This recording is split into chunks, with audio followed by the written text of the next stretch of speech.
Vamos a hablar acerca de la cobardía. ¿Eh? Cobardía, un pecado oculto. Yo creo que es hora de desenmascarar este pecadillo o este comportamiento que nos merma, nos hace débiles y que normalmente detrás de una apariencia de piedad y de bondad a veces se oculta la cobardía. Sí, amigos, no hay que ser cobardes.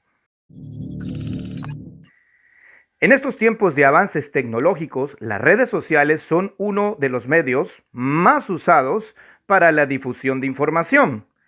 Cuando yo empecé a usar este canal para difundir el mensaje de las raíces hebreas, pues no ha faltado quien diga cosas tales como, no critiques, hermano, no critiques, no juzgues.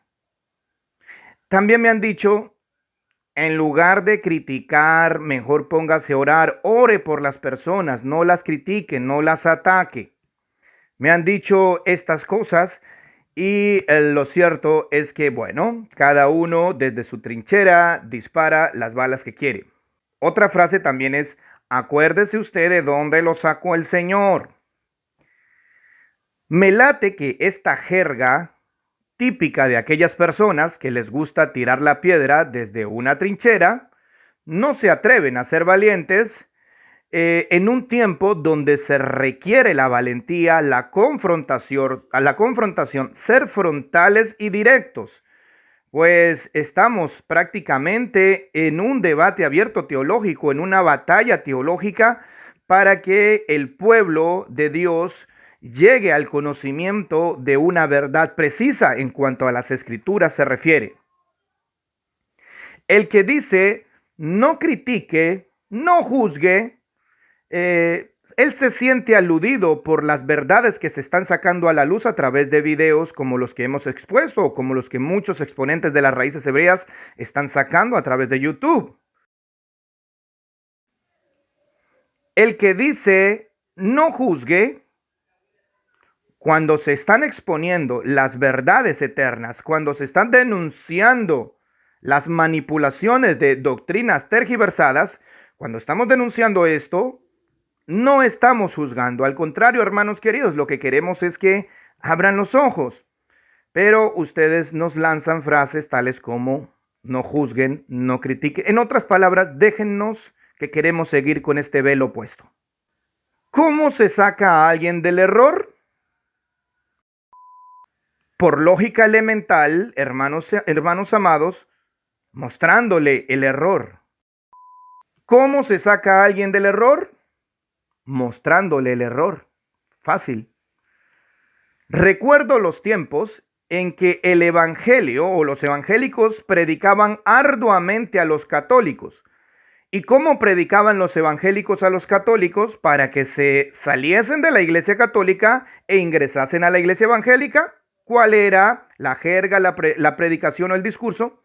Hermanos, tienen que salirse de la iglesia católica porque es una iglesia idólatra, es una iglesia que practica desde mucho tiempo atrás el pecado de la idolatría y hacíamos sobreénfasis en los graves errores teológicos y las lagunas espirituales que tenía la teología romana. Y a través de hacer ver esos grandes errores a muchos católicos, pues miles y más bien millones de católicos abandonaron las filas católicas y empezaron a llenar las iglesias evangélicas. Pero hoy en día, cuando exponemos los errores de las teologías evangélicas, recurrentemente nos dicen que estamos atacando, criticando y juzgando. Parece que se les olvidó que este método era el que usaban cuando intentaban hacerle ver los errores a aquellos hermanos católicos que hoy forman parte de sus iglesias evangélicas. Por supuesto que exponemos las incongruencias de la teología cristiana y es normal, ya que esto es ofensivo para aquellos que tienen mentes más fanatizadas y que por lo general han sido privados del sentido común. Pero para aquellos cristianos que poseen inteligencia y que su sentido común está intacto, Pues a ellos les gusta investigar. Cuando viene la enseñanza de las raíces hebreas, no se limitan a decir, no nos ataquen, no nos juzguen, judaizantes, etcétera, etcétera, sino que más bien estos cristianos inteligentes están investigando, están escudriñando, están indagando y están llegando a las conclusiones apropiadas. Hechos de los Apóstoles, capítulo 17, verso 11. Y estos eran más nobles que los que estaban en Tesalónica, pues recibieron la palabra con toda solicitud, escudriñando cada día las Escrituras para ver si estas cosas eran así. La frase, no juzgue, hermano, y mejor póngase a orar. Usted imagínese, Moisés, Josué, Elías, Eliseo, Jeremías, Isaías y el mismo Yeshua, si ellos solo se hubieran dedicado a orar dentro de una cueva y no hubiesen tenido que accionar, hablar o confrontar. Pero yo veo a todos estos héroes de la fe que oraban, pero ellos confrontaban, denunciaban y eran contundentes en sus discursos. El hermano que dice no critique, mejor póngase a orar, por lógica debería no decir nada, quedarse callado y dedicarse a orar sin hablar. Muchos pelearán la batalla de la fe desde la oración, y esto es bueno, pero otros la pelearán no solo con la oración, sino además con la acción, con la confrontación. Usted imagine que en su pueblo tiene un gobernante terriblemente corrupto. ¿Y qué es lo normal que tiene que hacer el pueblo? Denunciarlo. Pero imagínense que muchas personas solamente se dedican a orar y piensan que así van a ganar las batallas. Hay que orar, pero además hay que accionar, hay que actuar.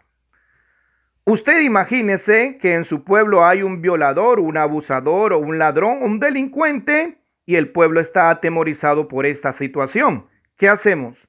¿Lo denunciamos o se lo dejamos al Señor y nos dedicamos a orar? Asimismo, en la iglesia de hoy en día, en la iglesia cristiana, hay corrupción. Hay manipulación a través de doctrinas engañosas.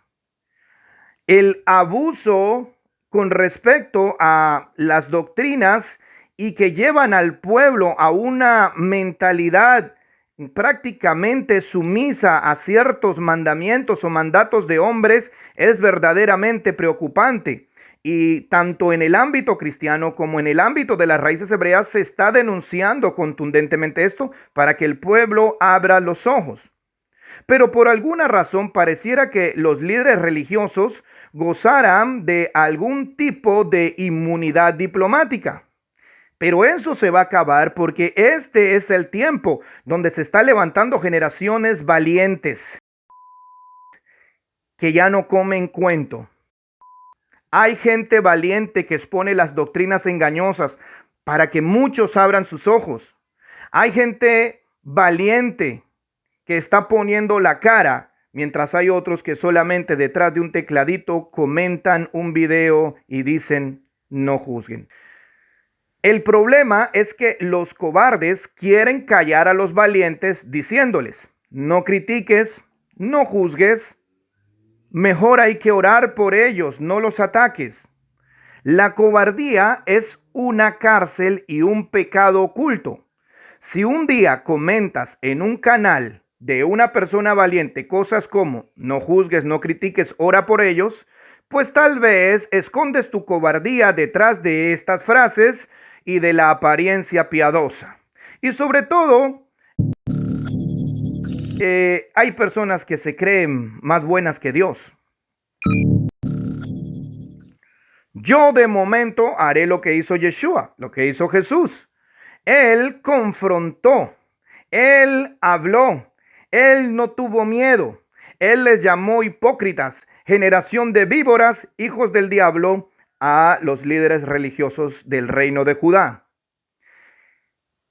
En estos tiempos a Jesús por esas palabras le hubieran puesto miles de dislike, le hubieran comentado, Jesús, eres un rebelde, no te sometes, Jesús, Yo creo que tienes que orar por los líderes, no les llames hijos del diablo. Jesús, yo creo que tienes que ser un poquito más prudente. Jesús, tienes que tener un poco más de amor, porque no les puedes decir hipócritas, no les puedes decir sepulcros blanqueados, no les puedes decir generación de víboras. Jesús, tendrías que ser más amoroso. Le pondrían así, porque allá atrás hay gente que parece que son más buenos que Dios.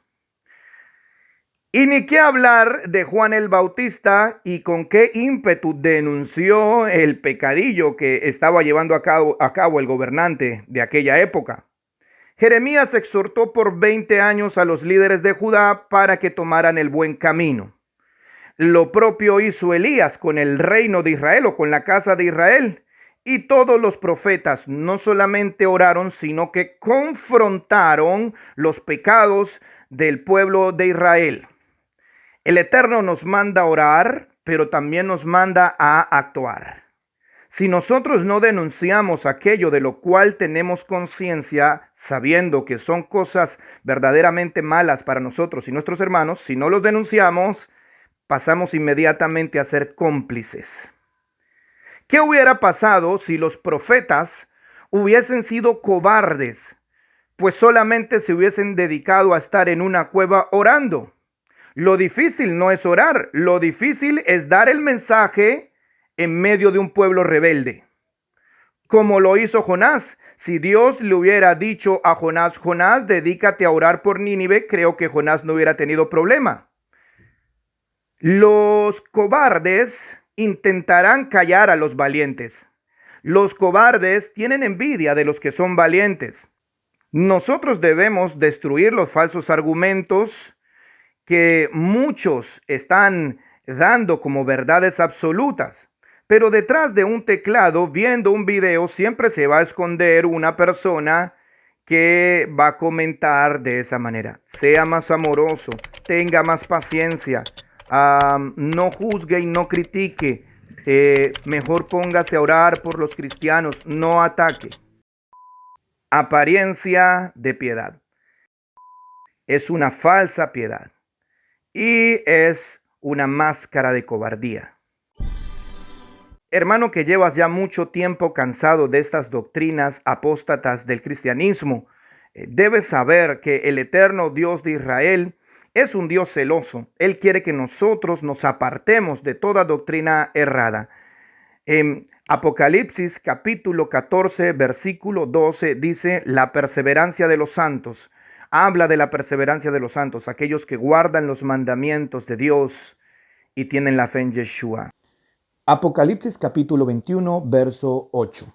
Pero los cobardes e incrédulos, los abominables y homicidas, los fornicarios y hechiceros, los idólatras y todos los mentirosos tendrán su parte en el lago que arde con fuego y azufre, que es la muerte segunda. Los cobardes son incluidos dentro de una terrible lista: los homicidas, los fornicarios, hechiceros e idólatras. Pero curiosamente, los cobardes son incluidos dentro de esta lista que tendrá su fin en el lago que arde con fuego y azufre. Si sabemos hacer lo bueno, si conocemos el peligro y no advertimos a nuestros hermanos, seremos cómplices y cobardes. Shalom.